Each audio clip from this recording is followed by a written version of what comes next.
Good evening. I know I have been remiss in not keeping up my intended schedule of live streaming one episode on the Yoga Sutras on every Sunday. Please forgive me. On 2 Sundays, I was not in Chennai. I had to go out and I had some work. And then I fell sick for a couple of days.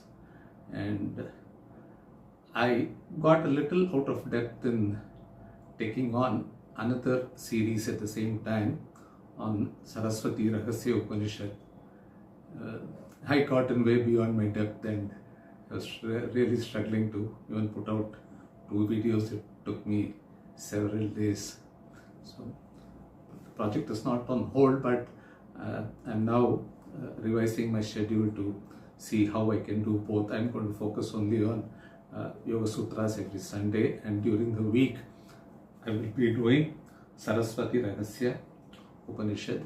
Can you pardon me for a minute? As usual, I've forgotten my mic. Okay, I'll just get it. Please hang on.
Yeah, sorry about that.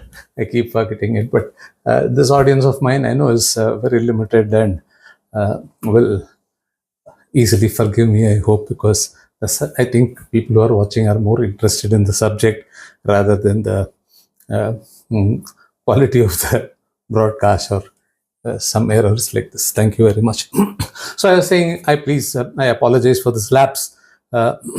Since I was started doing a series on Saraswati Rahasya Upanishad, it is difficult because I found that a live broadcast is much easier. It's what you do. That's it. It's over in 10 minutes, 15 minutes. Or in my case, I, of course, overextend and go beyond my time limit. But creating a video from scratch is quite difficult, I realized. And I'm new to video editing software and such like. So it took much more time and effort than I realized. So for what it is worth, at least for the effort that I put in, I've not yet done it, but I'll give a link in the description below to the playlist of that series. And I will be, as I said, I'll be doing only Saraswati Rahasya Upanishad and Yoga Sutras for some time. You can please, for what it is worth, there are 2 videos right now. You can watch them. So, yeah. As usual, sometimes I start off a little off topic. I keep looking for some insights, or if I can find some good sources for these conversations.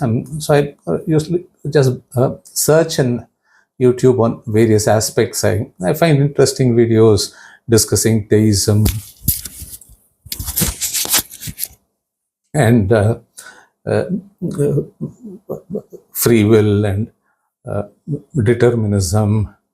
And I found that free will is being hotly debated nowadays, and that set me thinking. And these debates get into so much of absolute convoluted arguments and logic, and Uh, to me, I just thought about it, and I said, can we take a practical approach to this? Incidentally, I looked up the Indian philosophy and how it treats free will, and much to my surprise, I found that largely almost all six darshanas admit of free will, and this is not what I think the common people, most people, and especially the Western world think. They think Bharatavarsha philosophy is fatalist, uh, deterministic, uh, and predestined. So it's not actually. I would like to do a talk on that sometime. It's very interesting. But okay, coming back. So I just thought, okay, let's take a practical approach to this. And I said, what is the best way to do it? And I said, let me look at my daily life, which is the normal life of every other person. Usually, again, an average person. And I thought about it. Said 6 to 8 hours of sleep. 8 to 10 hours, definitely 10 hours if you include a commute to go to work. So there it is, 18, 19 hours in a day is gone. It has nothing to do with free will. You have to sleep. You have to work. You don't have an option. You have an option, but it's not an option that I think anybody will consider. So straight we lose 18 hours a day there. Say 2 hours for eating, drinking, uh, other natural requirements, and other things of nature that we cannot avoid. If you take 1 hour for that, then we have something like 8 plus 11, 20 plus 2, 22 plus 1, 23. I mean, can you just think about that? Free will is probably exercised only in what we eat, and even there, it is more if you are subject to certain health conditions, even there you are restricted in your choice. So I found that very interesting that we spend 22 hours of our life not out of our own will. And that's a working day. So let's say 5 days a week is for that. And then, so we get 2-3 hours of free will time, if you can call it that. And then weekends, okay? But even weekends, you out of 48 hours that are available to you, 20 hours or so will go in these things that I talked about, at least sleep, eating. So you probably end up with, let's say 20 hours is gone, you end up with 28 days. So I made a small calculation. So I have to, I want to refer to that calculation. Okay, I didn't by heart it. So what do we see? So even in that time, in the weekends, you wash your car, mow your lawn, go grocery shopping, everything. That's it. It'll take about 20 hours. You're left with 28 hours on the weekends. Let us say you have vacation and holiday time. Let us take 30 days, okay?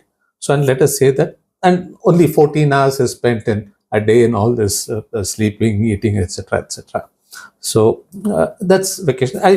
Pretty much, I think I cover most of our activities that we do. So excluding weekends and vacations, we have 231 days in which we have about 3 free hours, and that comes to 693 hours. Weekends, if we take, like I said, about 28 hours, I think I calculated. Yeah, 28 hours if we take, we get about 1,456 hours. And vacation and holiday, we get about 420 hours if we take 30 days, say. Okay. And so we have a total of 2,569 hours.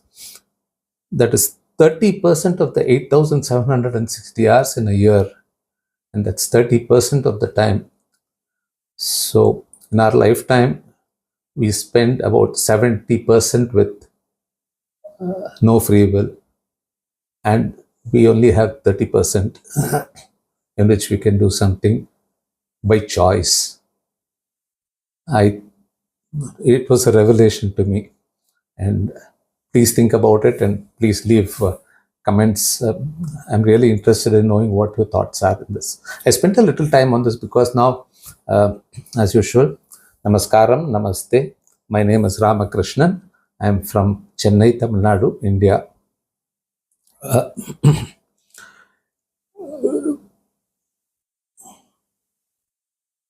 Given the lapse of time from the past episode, which was, I'm sorry, it was more than a month back, I think, if I noted down the date somewhere. It was sometime in November, 10th November, I think, the last episode, 9th episode. So, given that lapse of time, I thought I would just do a recap in this conversation of the first 9 episodes. It's going to be very, very small. And as usual, but I'll start with the second sutra of the Samadhipada. That is the first of 4 books of Patanjali's Yoga Sutras. The second verse, which both defines yoga and sets out its objective. Yoga's chitta vritti nirodha. Yoga is the restraint of the modification of the senses. In our earlier episodes, we have gone in depth into some of these terms. We have described what is chitta, what is vritti, that modification. Chitta is mind stuff, vritti is modification, nirodha is restraint. We discussed the components of this mind stuff, which we defined as the controller, the processor, the database, and the ego. The controller receives inputs from the senses, passes it on to the processor, which looks into the database, fetches back anything that matches, then analyzes, researches, uses past experience, tries to find out what has been done previously, also determines whether the same thing has to be repeated now. The last time was a mistake, so this time can we do something better? Based on this analysis, it again goes back to the controller and asks it to initiate an action based on this analysis. And then the controller invokes the 5 organs of action to carry out the action. If at all the processor has said action is to be taken, otherwise the processor can choose not to take any action. Also, if any new impressions are received, they are stored in the database for future reference. When an action is taken, then the ego gets attaches itself to the action, and then comes the concept of I am doing something, that you are the person who is carrying out that action. We discussed this whole thing. We discussed the modifications, which are colored and uncolored. We said, let's keep the uncolored aside for now. I said, adjectives are applied to the modifications. And we are going to look at, we narrowed down our scope and said, we will address ourselves to the colored, we call them Klishtas, colored Klishtas. And our scope is now limited to that, where the negative modifications take place. We also discussed Kleshas. Those are the afflictions. And we said Kleshas are the ones that create the Klishtas. There are also 5 types of Kleshas. We discussed them, we listed them out. We discussed the Kleshas. We also discussed the 9, there were obstacles to the restraint that needs to be. Yoga, chitta, vritti, nirodha. Nirodha is restraint. We discussed the obstacles to this restraint. There were 9 of them. And we also spoke about the practices or the tools that we have by which we can overcome these obstacles. We went into it, I think, not in depth, so that is to be covered. And also, what is left out to be covered is deeper conversation on what are the Kleshas, which are also 5, avidya, ego, the rest of them. So, those have to be covered. Once we cover those 2, then we are well on our way to discussing the solutions to these, how to manage these modifications. The next thing that I wanted to say,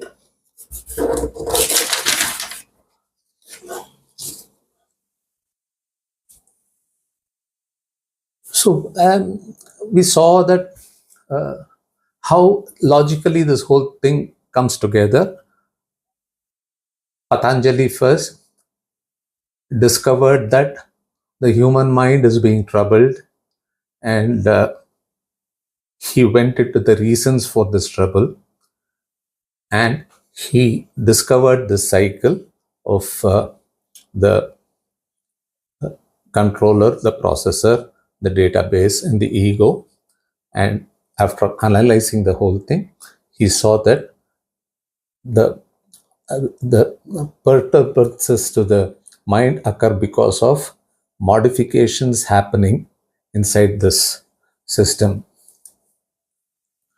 And then he's having defined the problem statement, having said, okay, this is the problem. There are modifications happening to the mind stuff. And that is why we face all these issues in our life, in the mind. Once having said that, he started looking at what are the solutions to this. So he defined the problem statement. Then he went ahead and started looking at solutions.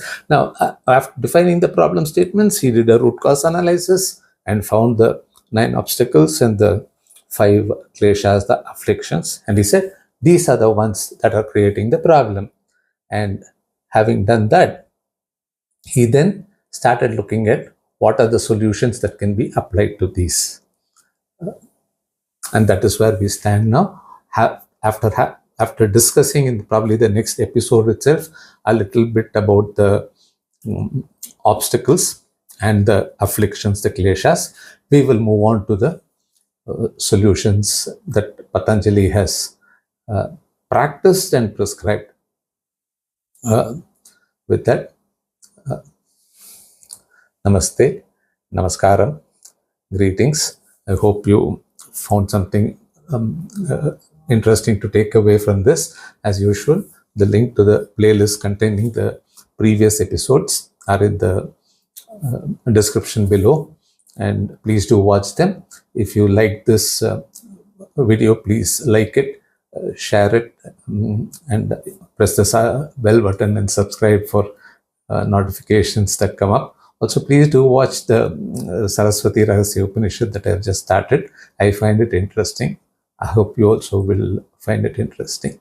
So, I will see you again next Sunday, and I will be regular.